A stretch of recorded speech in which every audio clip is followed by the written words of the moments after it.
रविवारचा दिवस असल्यानं अधीक्षकबाईंनी शेवटचा दिवस म्हणून मुलींना खरेदीसाठी बाहेर सोडलं होतं. बंधनातून मुक्त झालेल्या त्या मुली पुण्याच्या चौकाचौकात हिंडत होत्या, वस्तूंची खरेदी करत होत्या. राणींनी 8 दिवसांपूर्वी घरी पत्र टाकलं होतं की मी सोमवारी येते. त्यामुळे पुण्याचा अंतिम दिवस म्हणून या दोघींनी वेगळ्या पद्धतीनं तो दिवस साजरा करायचं ठरवलेलं होतं.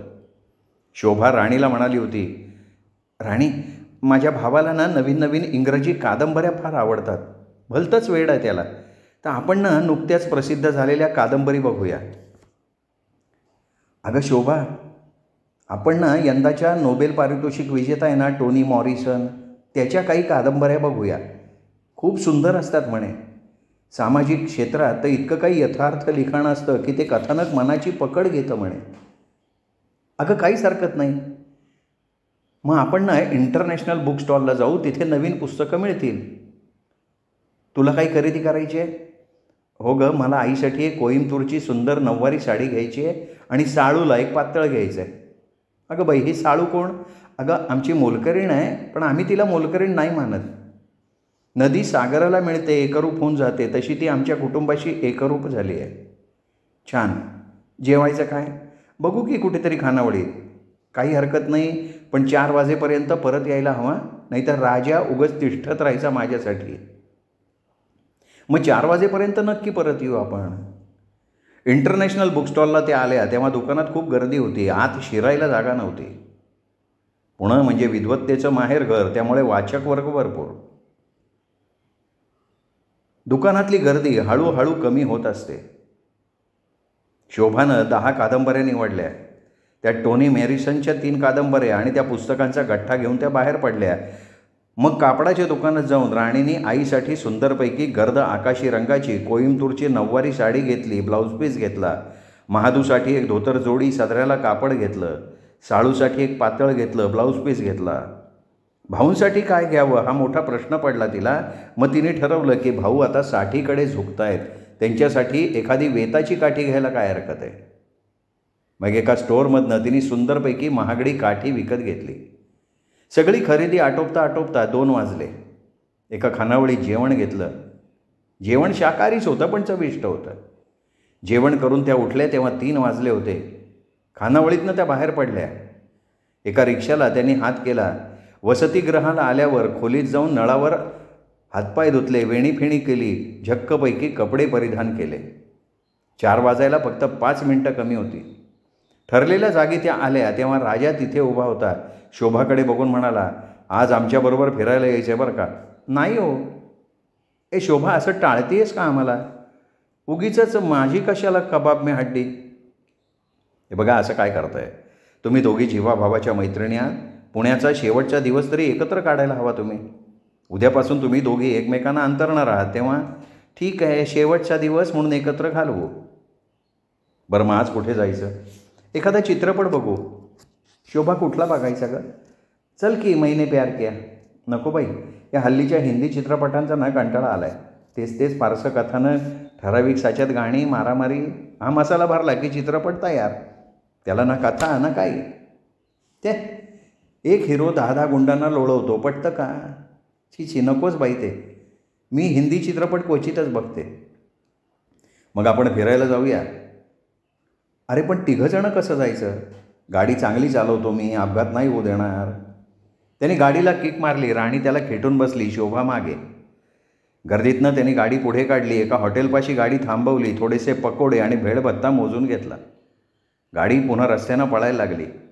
गजबजलेलं शहर सोडून गाडी उघड्या माळरानाकडे धावत होती. थोडंसं लांब येऊन त्यांनी गाडी रस्त्याच्या बाजूला उभी केली. एक काळाशार खडक बघून 3 जण खडकावर जाऊन बसले. गप्पा मारता मारता भेळ पकोडे खायला लागले. शोभा काहीच बोलत नाही हे बघून राजा म्हणाला, शोभा, तू काही बोलत नाही आहेस? गावाला जायची हुरहुर लागली आहे का? नाही रे. जिथे 4 वर्ष मोठ्या मजेत गेली ते ठिकाण सोडून जाताना जीवावर आलं आहे. या कॉलेजनी मला काहीतरी दिलं आहे. हा इथला परिसर सोडून जाताना वाईट वाटतं आहे मला.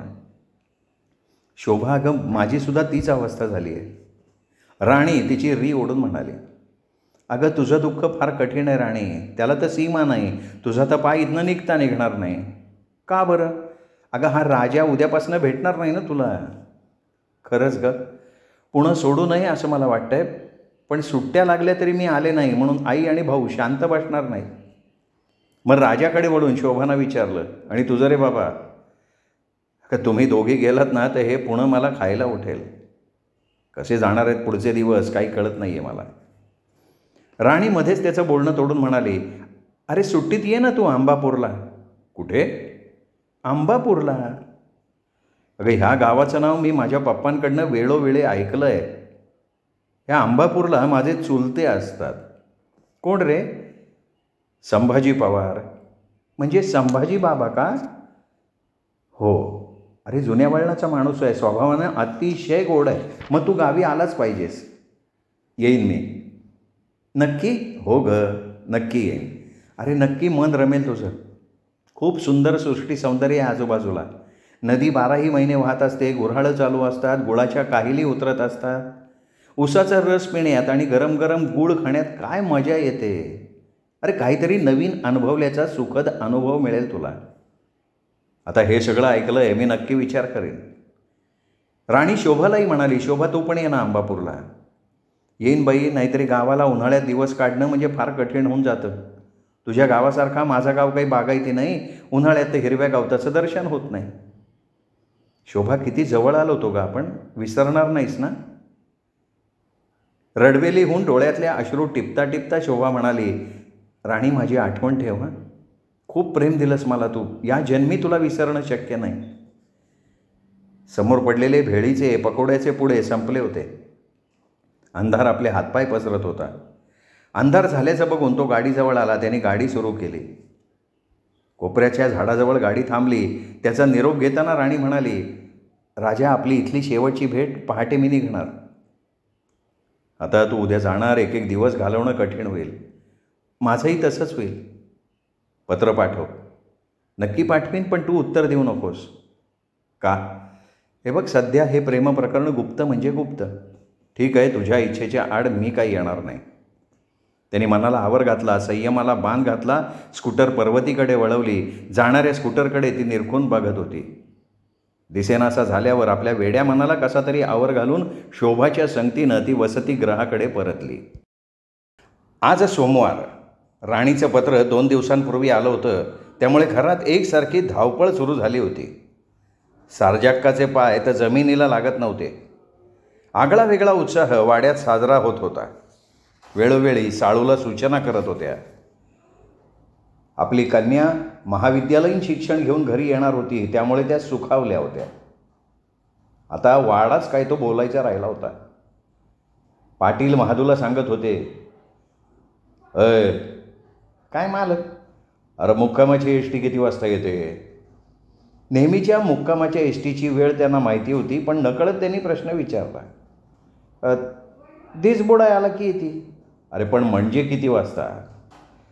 आता मी काय सांगणार किती वाजता ते? कोणच्या येड्याला गाड्याला कळते?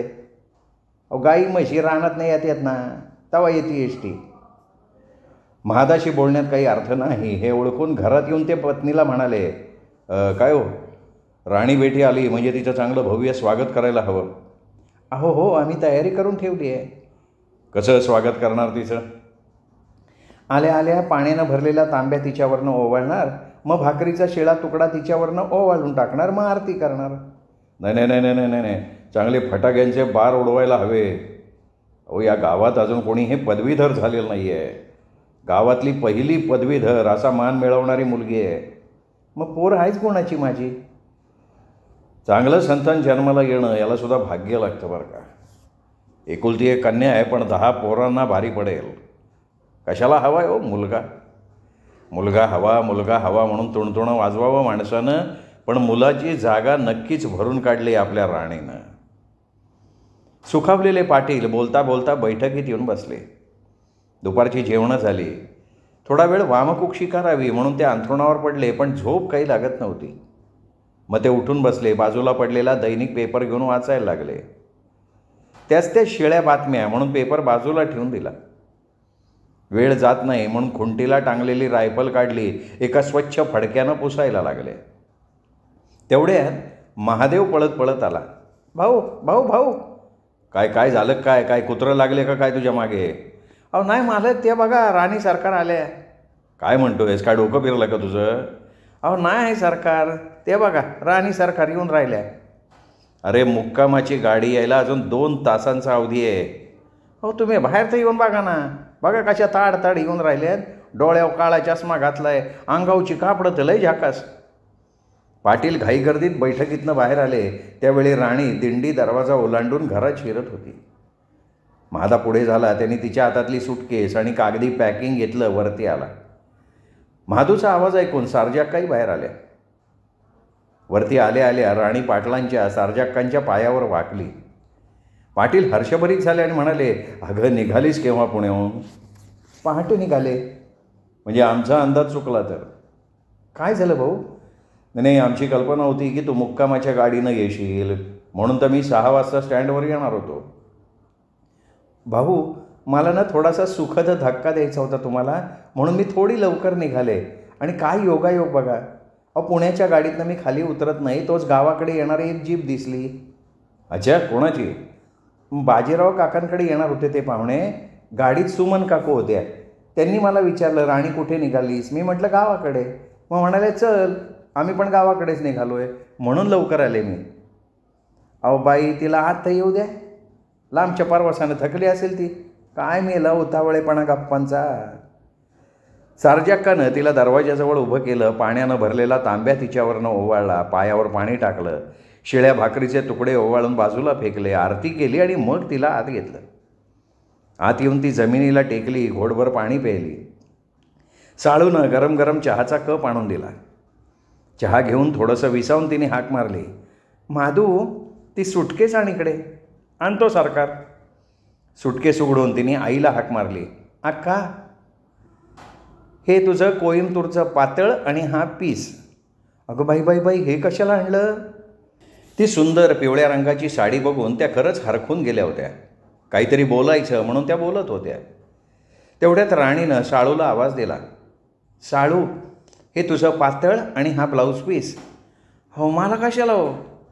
मनातल्या मनात ती सुखावली होती. हे बघ साळू, तू या वाड्याची मोलकरणी नाही आहेस, आम्ही परकं नाही मानत तुला. ती सुंदर साडी बघून साळू खरंच भारावून गेली होती.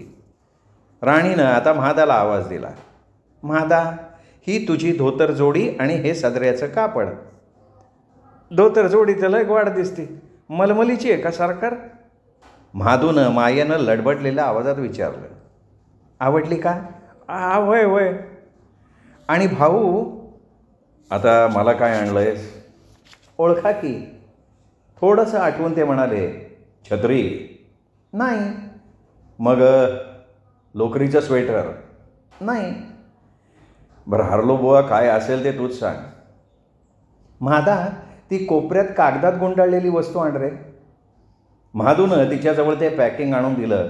वरचा कागद काढून भाऊंच्या हातात देता देता ती म्हणाली, भाऊ ही तुमची जीवन साथीदार.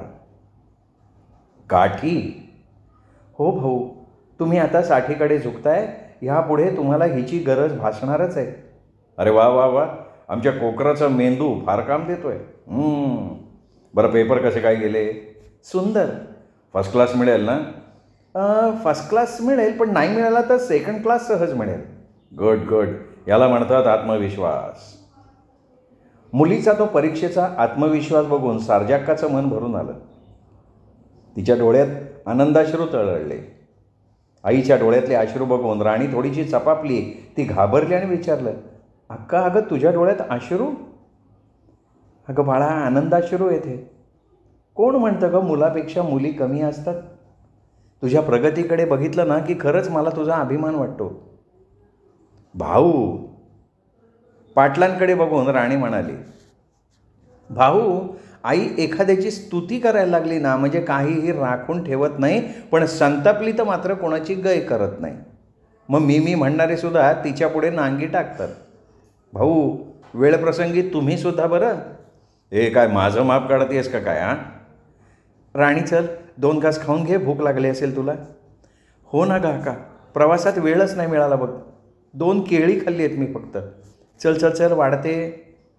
अक्कानं भरलेलं ताट तिच्यासमोर ठेवताच ती म्हणाली, वा काय बेस्ट वास आहे गं. नुसत्या वासानं माझा जठराग्नी खवळला. ती आधाशासारखं खायला लागली. खाता खाता म्हणाली, घरचं शिजवलेलं अन्न काही वेगळंच असतं नाही का? ते मेलं मेसमधलं खाऊन खाऊन कंटाळले होते.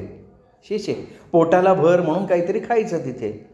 ते अन्न बघून भूकही पळून जायची. पण त्यामुळं माझी सोनली वाढली की बाई. नाही त्याची काही काळजी करू नकोस, 2 पाऊंडांनी वजन वाढलं आहे माझं. जगातल्या सगळ्या आयांना आपली मुलं वाढलेलीच दिसतात. अगं आईची माय आहे ती वेडीच असती. घाई गर्दीनं कशी तरी खाऊन बैठकीत आली. तिला बघून पाटील म्हणाले, काय ग, एकंदरीत तुला पुणं चांगलंच मानवलेलं दिसतंय. मी समजले नाही भाऊ. अगं तुझ्या प्रगतीकडे बघून वाटतंय मला तसं. प्रगती? थोडंसं चक्रावून तिने विचारलं. अगं हां, अभ्यासात तुझी प्रगती चांगली झाली आहे, पण तुझ्या प्रकृतीला सुद्धा मानवलेलं दिसतंय ते शहर. सुटकेचा श्वास सोडून ती म्हणाली, भाऊ अहो पुण्याला शिक्षणाचं माहेरघर म्हणतात ना, ते काही खोटं नाही. शिकणाऱ्याच्या अंगी जिद्द असेल, महत्त्वाकांक्षा असेल तर त्याला काहीही कमी पडणार नाही तिथे. बरं आता पुढे काय करायचा विचार आहे? बघू की रिझल्ट लागल्यावर. राणी, माझ्या बोलण्याचा रोख तुझ्या लक्षात आलेला नाही आहे. ठीक आहे, म्हणजे तुला आणखीन शिकायचं आहे. हो भाऊ. हे बघ आता बास. गावातली कुठलीही तरुणी अजून महाविद्यालयात गेलेली नाही आहे. तो विक्रम तू मोडून काढला आहेस तेव्हा. बघू ना भाऊ काय होतंय. काही वेळा माणूस करतो काय आणि निघतं काय. तेही खरंच आहे म्हणा. पण भाऊ गावाची बरीच प्रगती झालेली दिसते. हां, पिण्याच्या पाण्याचा मोठा बिकट प्रश्न सुटलेला दिसतोय. आदिवासी भिल्लांना पक्की घरं झालेली दिसत आहेत. गावात पक्के रस्ते दिसत आहेत. सगळे गावकरी तुम्हाला दुवा देत असतील ना भाऊ? हां, काही देतात, काही शिव्या देतात. अगं हा समाज म्हणजे एक प्राणी संग्रहालय बघ. प्राणी संग्रहालयात कशी विविध प्राणी असतात, तशा समाजात विविध प्रवृत्ती असतात. काहींना चांगल्या गोष्टी भावत नाहीत, काही जण त्या चांगल्या गोष्टींना शिव्या घालतात. पण तरीही आपण जे करतोय त्यात माणसानं नेहमी सातत्य ठेवावं, म्हणजे काही कमी पडणार नाही त्याला. भाऊ ती जाधवाची कमळा येते का हो? मी लहान होती तेव्हा नेहमी यायची वाड्यावर खेळायला. मी पुण्याला गेले तेव्हापासून तिची भेट नाही झाली. फार प्रेमळ होती ती. माझ्यावर तर तिची फार माया. अगं 2 वर्षांपूर्वी तिचं लग्न झालं होतं म्हणजे? अगं ते 6 महिन्यात मोडलं. अगं बाई, कमळा आहे इथे? तिला भेटायला हवं. अगं साळूला पाठव ना, साळू बोलवून घेईल तिला. 7-8 दिवस असेच गेले. सारजाक्का आणि राणी माझघरात बसल्या होत्या तेव्हा पाटील आज डोकावता म्हणाले, काय चाललंय दोघा आईलिकीचं? काय नाही हो, सहज बसलो इकडच्या तिकडच्या गप्पा मारत. मला वाटलं काही विशेष असेल. नाही तसं काही नाहीच आहे. का हो? लेकीकडे बघता बघता त्या म्हणाल्या, यंदा राणीचं लग्न करून टाकावं असं मला वाटतंय बरं का. का? कंटाळलात मला? राणीनं उलट विचारलं. तसं नाही ग राणी. अगं तू तर माझ्या काळजाचा तुकडा आहेस. तुला कशी कंटाळीन मी? हे बघ आई, लग्न केलं म्हणजे मला हे घरदार सोडावं लागेल, तुला भाऊंना सोडून जावं लागेल, मग अर्थ तोच होतो ना. तसं नाही राणी. हे बघ, घरात तरुण मुलगी आहे म्हटलं की जन्मदात्यांच्या डोक्यावर टांगती तलवार असते. केव्हा तरी लग्न करावंच लागणार ना. मग केव्हा तरी तो विषय काढ ना, आत्ता का काढला? अगं मग केव्हा काढणार बाई? आत्ता तुझे भाऊ इथे आलेत म्हणून आम्ही हा विषय काढलाय. मला लग्नच करायचं नाही. पाटील तिचं बोलणं शांतपणे ऐकत होते. सारजाक्का थोड्याशा तडकून म्हणाल्या, मग काय अशी बिगर लग्नाची राहणार आहेस? हो राहीन, बिगर लग्नाची राहीन. माझ्या आईवडिलांची सेवा करीन. नाहीतरी मुलगा आहे कुठे या घराला? हे बघ, येणारा जावई कायदेशीररित्या आमचा मुलगा होणार आहे. हे बघ आई, मी लग्न करणार नाही म्हणजे नाही. अगं काय म्हणावं तुला? मुलीच्या जातीला आयुष्यात एकदा लग्न करावंच लागतं. मी नाही म्हटली आहे ना. राहिलं तुझंच घोडं दामळ. मग नवऱ्याकडे वळून त्या म्हणाल्या, अहो तुम्ही तरी काहीतरी सांगा तिला. हे बघ राणी बेटा, तुझी अक्का तुझ्या हिताचं सांगतेय. भाऊ हित आणि अहित, त्या कमळाकडे बघितलं ना तुम्ही? घाई गर्दीनं आईबापानं कसला तरी दगड बांधून दिला होता तिच्या नशिबात. आता बिचारी स्वतःच्या नशिबाला दोष देत रडत बसली आहे. कसलं आलं आहे नशीब होत्यात? जन्मदात्यांनी आपल्या घाईगर्दीनं तिला त्या नरकात ढकललं. त्यात तिचा काही दोष नाही आहे. दोष आहे ना तो तिच्या आईवडिलांचा. हे बघ राणी, या योगायोगाच्या गोष्टी असतात. तिच्या नशिबात जर तसं असेल तर तिला भोगावं लागेल. कसले भोग म्हणता हो भाऊ तुम्ही? अहो, घाईगर्दीनं तिला त्यांनी त्या नरकवासात टाकलं होतं. तुम्हाला सांगते भाऊ, आपली ही हिंदू विवाह पद्धती आहे ना, हीच चुकीची आहे. अगं बाई, काय बोलते तू? हे खरंच सांगते आई मी. पती पत्नी म्हणजे संसार रथाची 2 चक्र आहेत. त्यातलं एक चक्र निखळलं ना तर हा रथ चालणार नाही. त्यासाठी दोन्ही चक्र भक्कम असायला हवेत. 2 निष्पाप जीव जीवनाच्या दोरीला बांधताना त्यांच्या इच्छांचा, आकांक्षांचा विचार नको का करायला? राणीची ती मतप्रणाली ऐकून बिचारे जन्मदाते जाग्यावर गारटले. पाटलांनी स्वतःला सावरलं आणि म्हणाले, राणी, ही आपली विवाह पद्धती टाकाऊ आहे असं तुझं म्हणणं आहे. मग तुझे विचार कळू देत आम्हाला. पुण्या मुंबईसारख्या ठिकाणी मित्रमैत्रीण म्हणून मुलं मुली एकत्र येतात, एकमेकांच्या सहवासात राहतात, स्वभाव पारखतात, भावी जीवनावर चर्चा करतात. मग त्यांची मनं एकत्र जोडली जातात. स्वभाव मिळते जुळते असले तर एकत्र येतात, नाही तर बाजूला होतात. राणी, ही झाली शहरातल्या शिकलेल्या मुलामुलींची गोष्ट. पण आपल्या ग्रामीण भागात अशी गोष्ट शक्य आहे का? का नाही शक्य? अहो, खेड्यात आई वडील मुलींवर इतका दबाव आणतात, विचारू नका. मुलींना उंबरठा ओलांडून पलीकडे जाऊ देत नाहीत, नजरेच्या धाकात ठेवतात. पण वयात आलेल्या मुलामुलींना त्यांची जबाबदारी कळते. दिलेल्या स्वातंत्र्याचा ते नक्कीच गैरफायदा घेणार नाहीत. अगं, पण मुलामुलींना जर मुक्त स्वातंत्र्य दिलं तर ते स्वैर वाटतील. मर्यादा ओलांडण्यानं कदाचित समाजव्यवस्था कोलमडेल. नाही पडणार भाऊ. तुम्ही विश्वास टाका ना मुलांवर, मग काही होणार नाही. तरी मी यांना सांगत होते, पोरीला एवढं शिकवू नका, शिकवू नका. हा सगळा शिक्षणाचा परिणाम. हिला पुण्यालाच पाठवायला नको होतं. पण माझं कधी ऐकलं आहे? स्वतःचा एका चालवला ना, आता भोगा त्याची फळं. पाटलांना क्षणभर काही सुचेना. ते भिरभिरत्या नजरेनं तिच्याकडे बघत राहिले. सारजाक्का एकसारख्या धुसफुसत होत्या. आळीपाळीनं नवऱ्याकडे, मुलीकडे बघत होत्या. नजरेतनं एक प्रकारचा निखारा बाहेर पडताना दिसत होता. घरातलं वातावरण एकदम गंभीर झालं. पाटलांनी सारासार विचार केला की रबर जास्त ताणलं की तुटतं. जास्त ताणण्यात आत्ता काही अर्थ नाही. वेळ आली की राणीचं मनपरिवर्तन करता येईल म्हणून त्यांनी तिथनं पाय काढता घेतला. राणी स्नानगृहात आली. तोंडावर पाणी मारून ती मागच्या दारावर निघून गेली. सारजाक्का स्वयंपाकघरात जाऊन काहीतरी किरकोळ कामं बघायला लागल्या.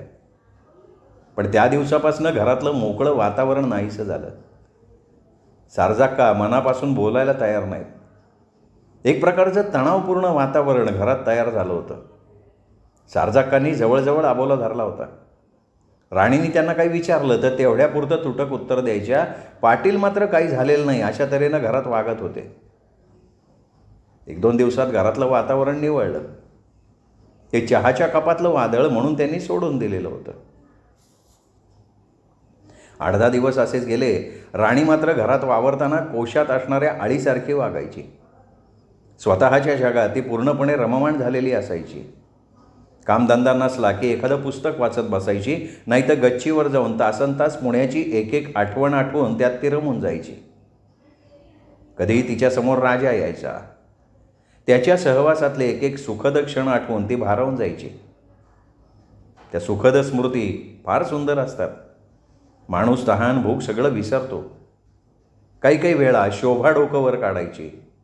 कॉलेजातल्या इतर मैत्रिणीसमोर उभ्या ठाकायच्या. एक एक स्मृती म्हणजे स्वर्गीय असा सागर.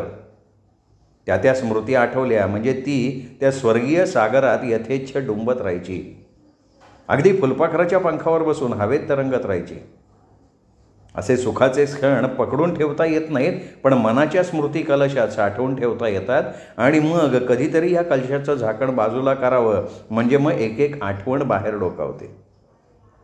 राणीचं तसंच व्हायचं. ती एखाद दुसरी स्मृती कुरवळत बसायची. मग वेळ कसा निघून जायचा हे कळायचंच नाही तिला. श्रोते हो, हा होता प्रभाकर बागुल लिखित देव माणूस या कादंबरीचा 10वा भाग, 11वा भाग उद्या. तोपर्यंत नमस्कार मित्रो.